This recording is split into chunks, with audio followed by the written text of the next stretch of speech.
नमस्कार, स्वागत है आपका हिमाचल न्यूज़ एंड अपडेट्स में। चलिए शुरू करते हैं आज की कुछ बड़ी खबरें। पहली खबर है, सितंबर 30 तक बढ़ी कोरोना गाइडलाइंस।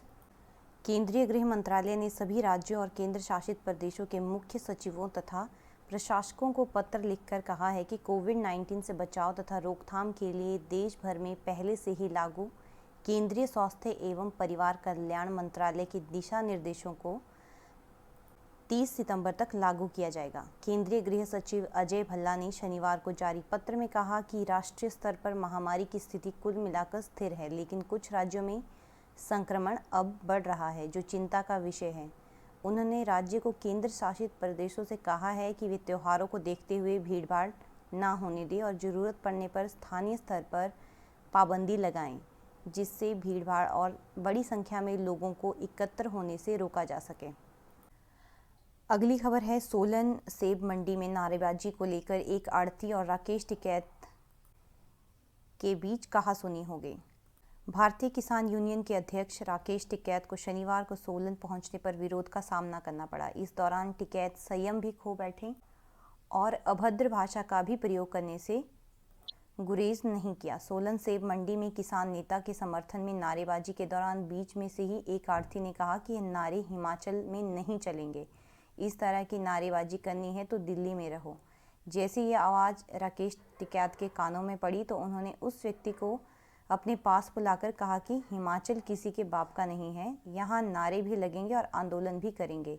इस पर उस व्यक्ति ने राकेश टिकैत को सुनाया कि हिमाचल आपके बाप का भी नहीं है। इस पर किसान समर्थक भड़क गए।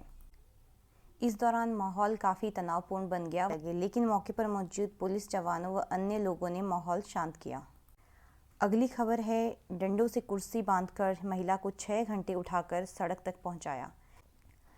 एक तरफ जहां देश की आज़ादी को 75 साल हो गए हैं, वहीं कुल्लू जिले की कई दुर्गम पंचायतों में आज भी सड़कें नहीं हैं और ना ही अस्पताल की सुविधा है। सैंज घाटी की दुर्गम पंचायत गाड़ा पारली का भी यही हाल है। शनिवार को यहां पर एक 65 साल की बुजुर्ग महिला को पेट में तेज़ दर्द उठा और उसे अस्पताल पहुंचाने के लिए लोगों ने कुर्सी को डंडों से बांधकर उस कुर्सी पर महिला को बैठाकर 6 घंटे उठाकर 14 किलोमीटर पैदल चलकर मझाणा गांव से निहारनी स्थित सड़क तक पहुंचाया। आज़ादी के 75 साल बाद भी पंचायत सड़क सुविधा से नहीं जुड़ पाई है और ना ही यहाँ कोई अस्पताल है। इस कारण हर दिन यहाँ के बाशिंदों को परेशानियों से जूझना पड़ता है। कितनी सरकारें आई और कितनी चली गई, लेकिन जन प्रतिनिधियों ने हर चुनाव में लोगों को सिर्फ आश्वासन ही दिए।